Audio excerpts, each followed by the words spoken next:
I will run, On passe maintenant à la partie onde. Donc, sur l'exercice. Donc, c'est un exercice sur la diffraction de la lumière. Alors, on propose 4 expressions pour la longueur d'onde lambda d'une onde lumineuse diffractée. Alors, vous trouverez toujours les preuves sur la description. Toujours les preuves sur la description. Ou bien, vous pouvez la télécharger. C'est la session de rattrapage 2019, sciences physiques. Donc, choisir en se basant sur une analyse dimensionnelle l'expression juste. Donc, vous avez quatre expressions. Lambda égale à A fois LD sur 2, ou bien lambda égale à A fois L sur 2D, ou bien lambda égale à A sur LD, ou bien lambda égale à 2L sur AD. Alors, comme vous savez, la réponse est intuitive. Normalement, on sait que lambda, c'est une grandeur de dimension, ou bien de dimension qui apparaît. C'est une longueur. Donc, lambda a une dimension d'une longueur. Donc, il faut trouver l'expression parmi ces 4 expressions, l'expression qui est équivalent à celle d'une longueur. Donc ici, vous savez, ici, vous avez A sur longueur, donc c'est L au cube. C'est L au cube, donc longueur au cube, ici vous avez longueur. Donc, cette expression est à éliminer. Donc lambda ici, c'est A, L sur D, donc L sur D, longueur sur longueur, ça simplifie, il vous reste A sur longueur, donc à garder, donc cette expression à garder. Ici, c'est longueur moins 1, et ici aussi c'est longueur moins 1, donc l'expression probable c'est celle-là, on va la vérifier. Donc lambda a la dimension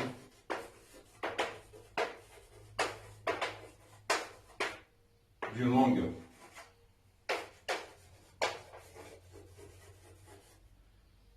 Chose vérifiée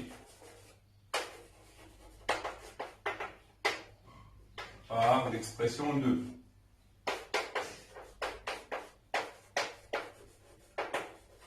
L'expression lambda est égale à A fois L sur 2. Donc, c'est la dimension de A, la dimension de L sur la dimension de 2.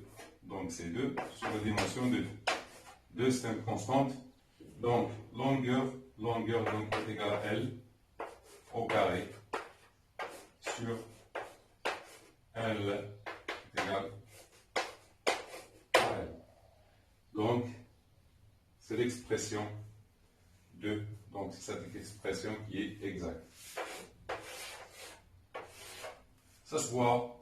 Ici, vous avez longueur au cube. Ici, longueur moins 1, longueur moins 1. Donc, lambda est égal à A fois L sur 2. La deuxième question. La deuxième question, recopier le numéro de la question et répondre par vrai ou faux. Les facteurs intervenant dans la diffraction d'une radiation varient ainsi. De 1. L'écart angulaire augmente si la longueur d'onde lambda de la radiation émise augmente. Alors, on sait donc c'est vrai. Car θ est égal à lambda sur A. Donc, si θ augmente, Donc si lambda augmente,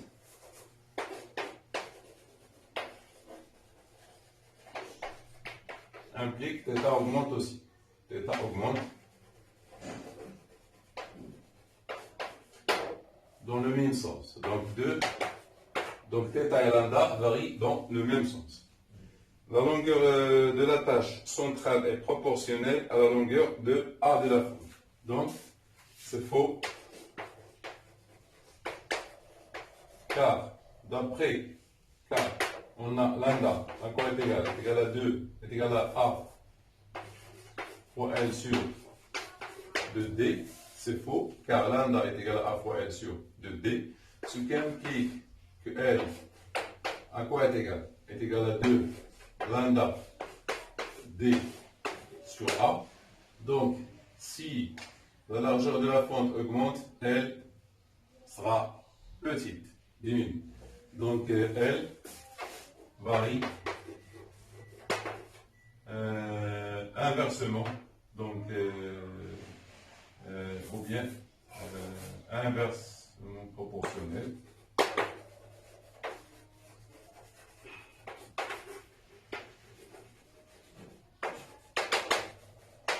Inversement proportionnel à A. Troisième question. Déterminer la longueur d'onde lambda rouge de la radiation émise par cette source laser. Donc, c'est simple. Donc, lambda, à quoi est égal? A fois L sur 2D. Donc,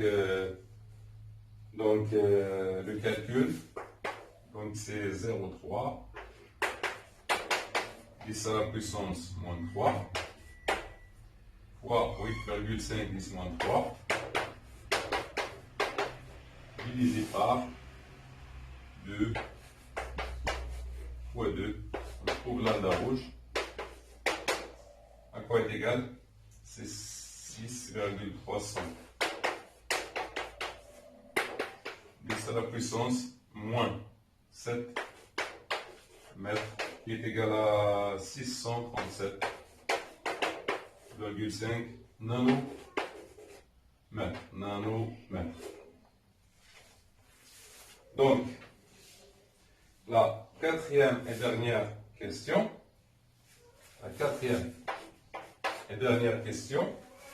On remplace la source de radiation rouge par une source de radiation bleue, ayant une longueur dont lambda B est égal à, donc on a lambda bleu, qui est égal à 450 nanomètres, comparé à la largeur LR. Donc lambda varie dans le sens de R, donc elles sont proportionnelles. Lambda et L sont proportionnelles.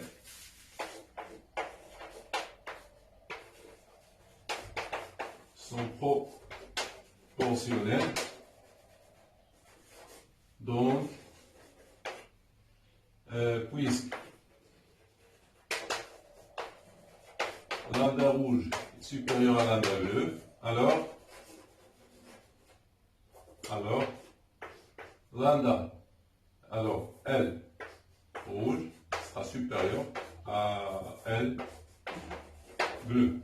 Donc, comparer la largeur LR et LB des deux tâches centrales obtenues. Donc, vous avez ici, d'après cette relation, lambda est proportionnel à L. Donc, si lambda rouge supérieur à lambda bleu, alors L rouge est supérieur à L bleu.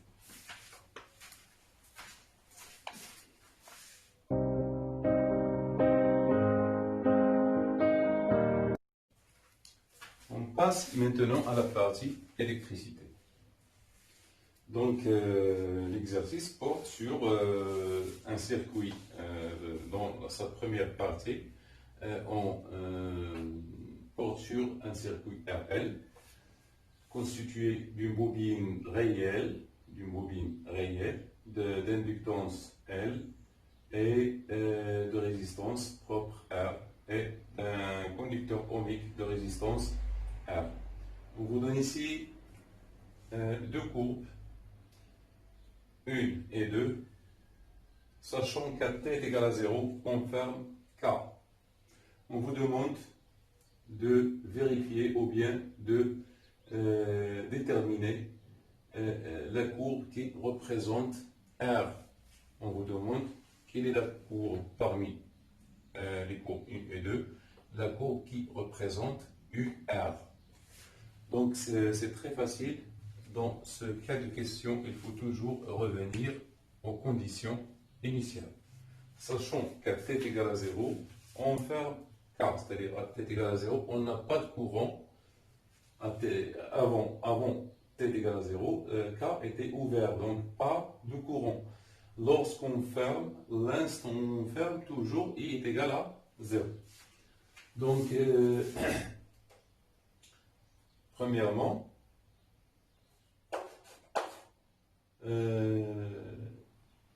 donc à t est égal à 0, qu'est-ce qu'on a? On sait que UR, d'abord, on sait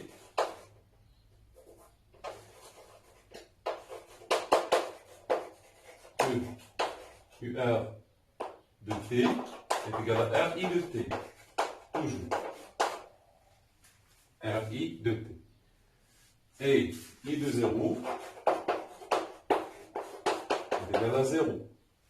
Car à l'instant t est égal à 0, c'est l'instant où on a juste fermé l'interrupteur. Donc I de 0 est égal à 0. Donc UR de 0 est égal à R I de 0 qui est égal à 0. Donc UR de 0 est égal à 0. C'est-à-dire la courbe qui représente R passe à l'instant t est égal à 0 par l'origine. C'est-à-dire la courbe qui représente R, UR, passe par l'origine.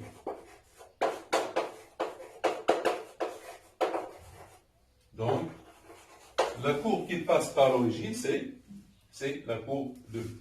Donc, c'est la courbe 2. C'est la courbe 2 qui représente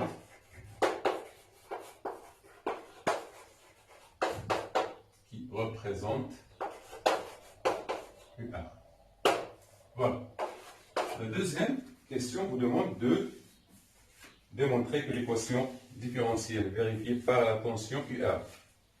L'équation différentielle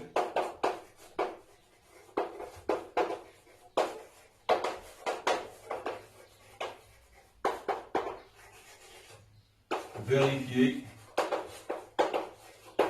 par UR. Donc par UR.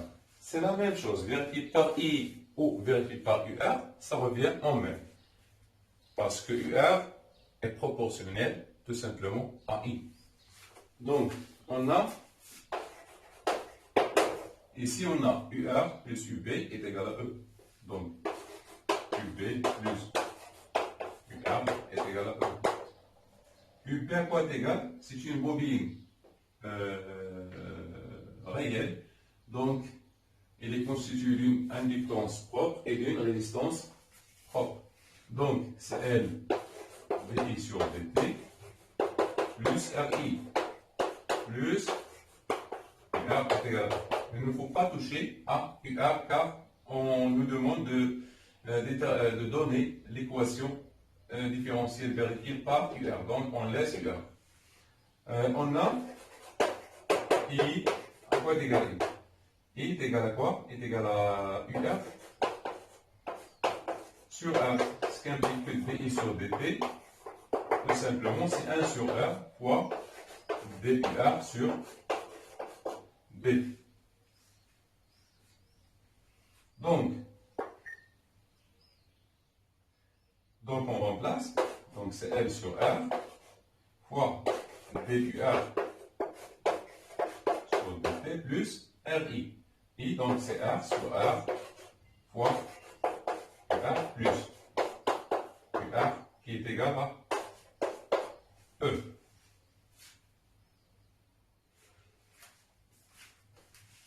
Donc on factorise ici par E, donc c'est L sur R, DUR sur DT, plus R sur R, plus 1, facteur de UR, qui est égal à E. Donc c'est L sur R, DUR sur DT, plus R plus R sur R, on a rendu en même dénominateur, qui est égal à E, et on divise, on multiplie l'équation par R sur L, donc on multiplie par R sur L, donc R sur L fois L sur R, donc c'est DUR sur DT, plus R plus R sur L UR, on a multiplié par R sur L, donc est égal à R fois E sur L. Donc, c'est ce qu'on nous demande de démontrer.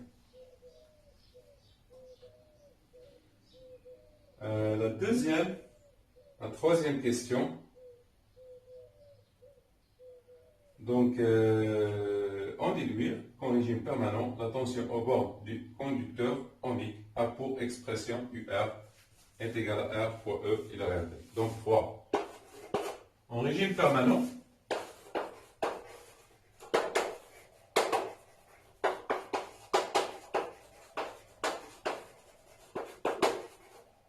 on a I constant.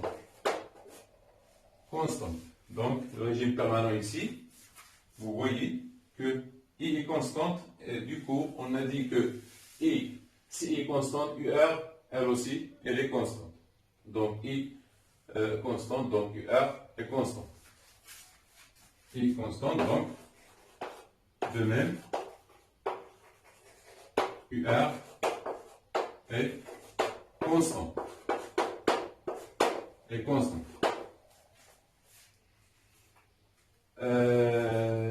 Donc,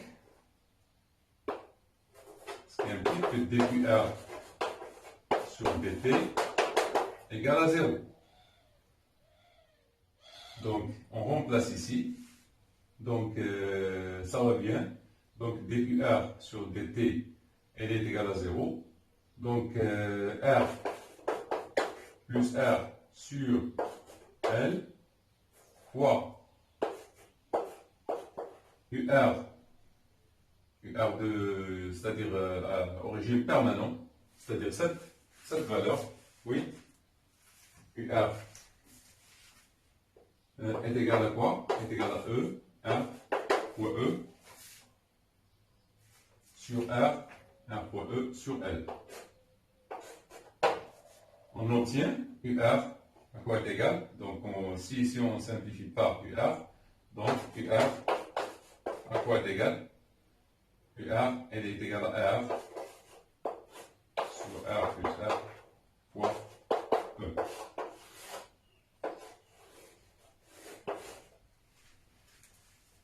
Donc, c'est ce qu'on nous demande. Il faut tout simplement remplacer DUR sur DT par 0, car en régime permanent, I est constante. Si I est constante, donc, puisque I est proportionnel à UR, I constante, c'est-à-dire UR constante. Donc, UR, elle est aussi constante. Si UR est constante, donc DUR sur DT est égal à 0 en régime permanent. Donc, on remplace ici, ça devient R plus R sur L fois UR qui est égal à RE. UR, elle est, attention, UR, elle est constante. Elle est égale à 8. Le régime permanent. Il faut prendre UR, le régime permanent. UR de l'infini.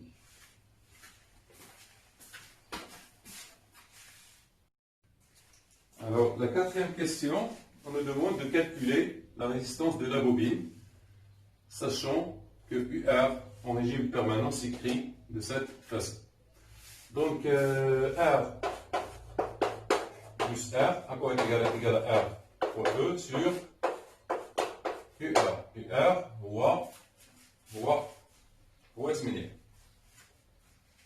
Donc, R, à quoi est égal à R? Elle est égale à R fois E sur UR moins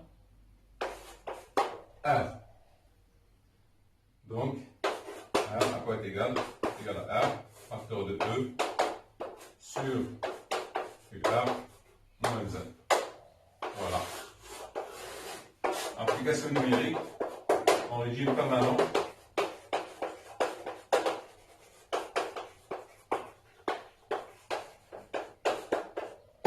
UR est égal à 8 volts. Voilà, elle est égale à 8 volts. Donc, à quoi est égale? Elle est égale. Donc 8 volts. Donc, je pense faire le calcul.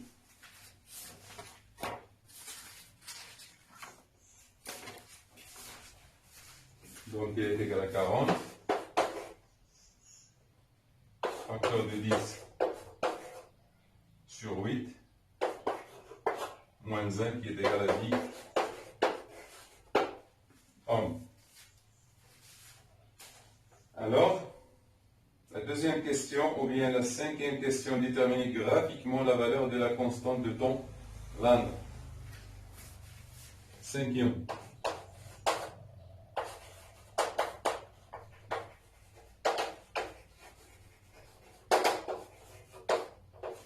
De taux. Alors, taux, ici, c'est toujours avec le régime permanent. On trouve ici, c'est 0,01. C'est 0,01 secondes. Donc, taux, c'est 0,01 secondes. Donc, graphiquement,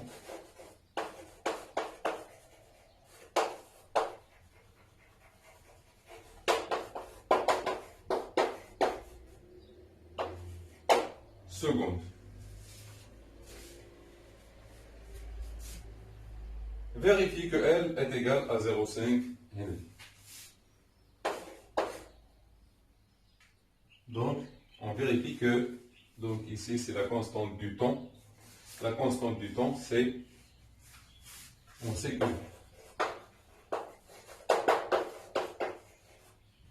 taux égale à L sur A plus R. Attention, ici, c'est pas sur L, sur la résistance du circuit, la résistance totale du circuit. C'est R plus R. Donc, L, à quoi est égal? Est égal à taux, facteur de R plus R. Donc, L, donc taux, c'est 0,01, facteur de quoi? De 40 plus 10. Donc, L est égal à 0,5. 0,5 Henry. On passe à la deuxième partie. La deuxième partie de cet exercice d'électricité, c'est la prendre sur ou bien par des circuits RLC, des oscillations.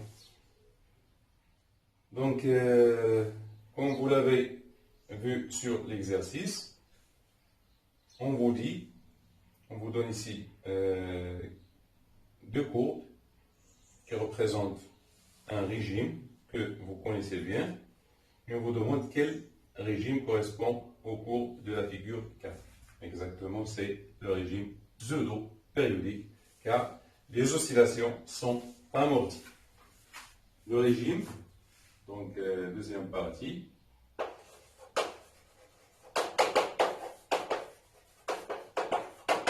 le régime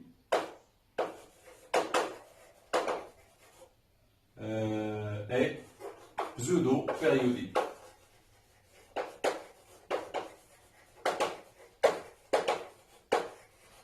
Périodique car les oscillations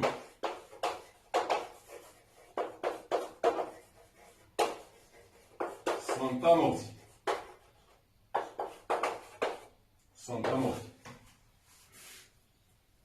Sachant que la pseudo-période est approximativement égale à la période T0 de l'oscillateur électrique, déterminer la valeur de la capacité. Donc, deuxièmement, l'expression de la période propre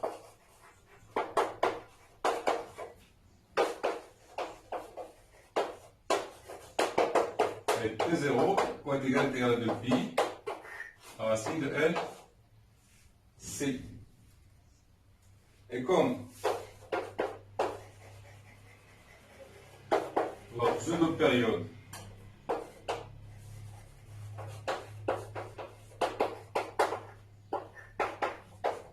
T est égale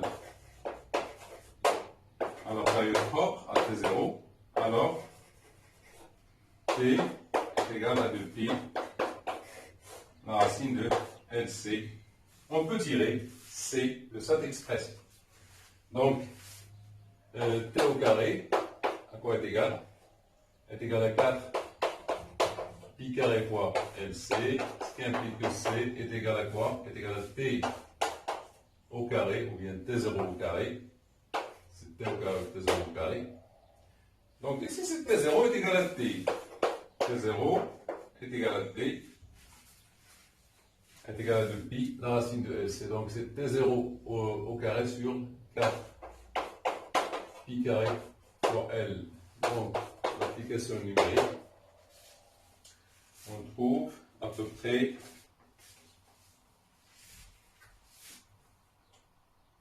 T revient.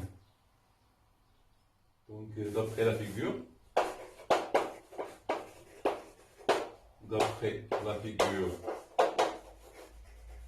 de UC, on a de UC, T0 sensiblement égal à 10 millisecondes. 10 millisecondes. Donc C égale à 10 fois 10 moins 3 au carré sur 4 pi carré fois 0,5. Donc c'est 5 10 moins 6. 5 10 moins 6 farad. La dernière question de cette partie 2. Normalement, on a une partie 3, la moyenne partie. Donc, on vous demande à l'aide des deux courbes, on vous a donné une courbe de I et une courbe de UC. La courbe représentant I de T et la courbe représentant UC. Donc, à l'aide des deux courbes, calculez l'énergie totale, E total T1, E total 1 du circuit à l'instant T1 est égal à 9 millisecondes. Donc, troisièmement, E total de T1 est égal à EC de T1 plus E magnétique de T1, c'est-à-dire l'énergie emmagasinée dans le condensateur à T1 plus l'énergie emmagasinée dans la bobine à T1. Donc à T1, donc E, T, c'est 1,5 C plus C de T1 au carré plus 1,5 L, I de T1 au carré. Donc à T1 est égal à 9 millisecondes. On a quoi? On a U, C de 9 millisecondes, à quoi est égal? Que C de 9 est égal à 9 est égal à peu près 4,8 volts, à peu près 4,8 volts et I de 9 millisecondes à peu près égal à 12 milliampères.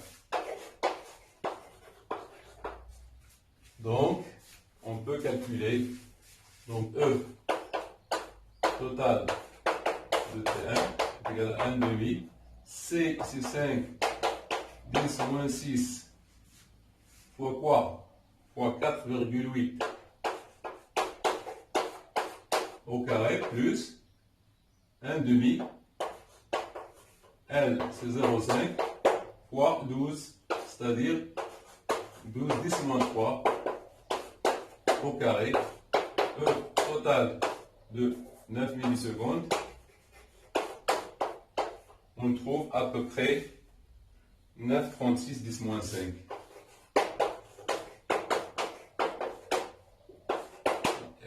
S'il vous plaît, refaites les calculs, les comptes. Je me trompe souvent dans les calculs. Donc faites attention, refaites les calculs vous-même.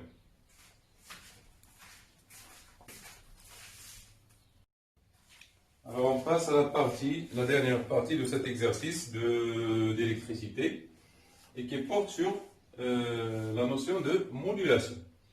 Donc vous avez ici deux entrées, c'est-à-dire deux tensions d'entrée et une tension de sortie. Et là vous avez un multiplieur qui effectue la multiplication à un facteur près de ces deux tensions d'entrée. Donc U1 de la forme U0 constante plus donc c'est l'onde modulante, et U2 c'est la porteuse, U3 la sortie est donnée comme vous le voyez ici. Donc on vous demande de déterminer F1 et F2, c'est-à-dire la fréquence porteuse et la fréquence modulante. Dans ce cas, on peut résoudre cette question tout simplement par analogie, c'est-à-dire le moment là, analogie. Donc, la multiplication, on va mettre la une, alors l'expression, on va mettre le membre à membre. Donc, U3 à quoi est égal? U3 de T à quoi est égal? Simplement est égal à K fois U1 fois U2. Donc, K c'est un facteur d'amplification. Donc, U3 de T à quoi est égal? Donc, c'est K facteur de U0 plus quoi? Plus U1 cosinus de 2pi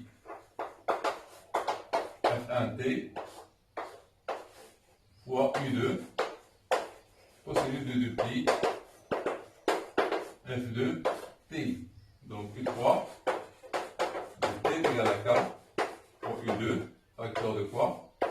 De U0 plus U1 cosinus de 2pi F1T pour cosinus de 2pi F2T. Donc U3 de T à quoi est égal? Est égal à 0,1 facteur de 0,6. Donc c'est 0,8 plus 0,6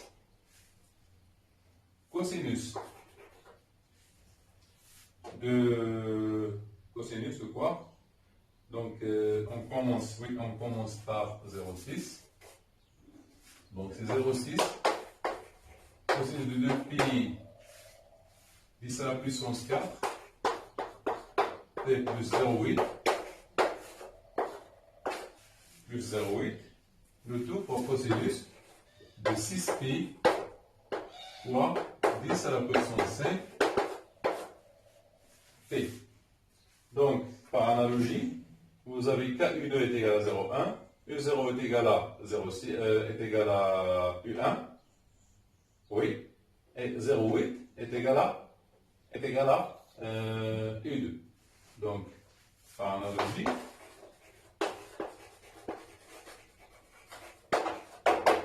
on a KU2 est égal à 0,1. هذه معناها نديرو بها U0 U0, c'est une constante, donc est égal à 0,8. U1 est égal à quoi? U1 est égal à 0,6. Donc F1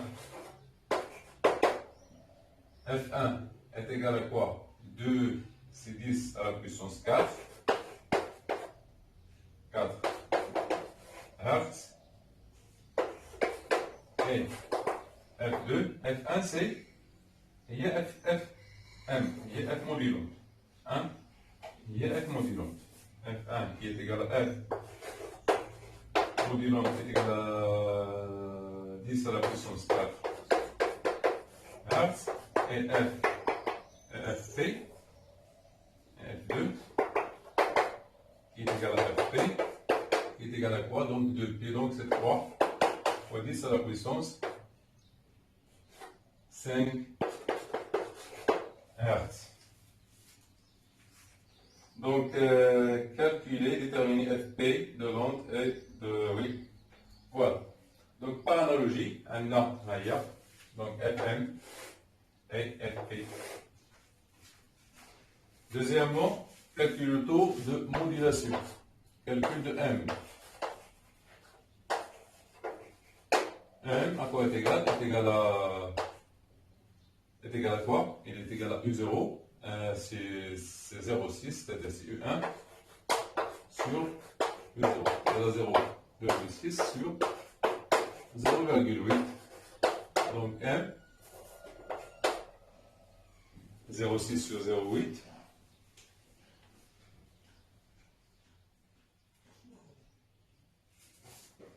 Donc c'est 0,75. C'est 0,75. On vous demande si la modulation est bonne. La modulation est bonne ou pas. Donc troisièmement, la modulation est bonne.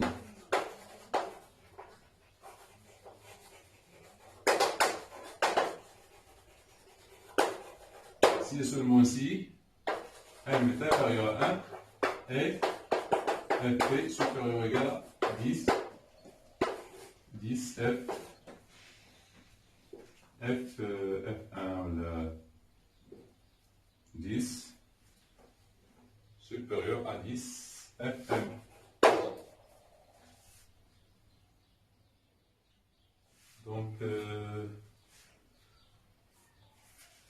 Donc M est égal à 0,75, donc on a M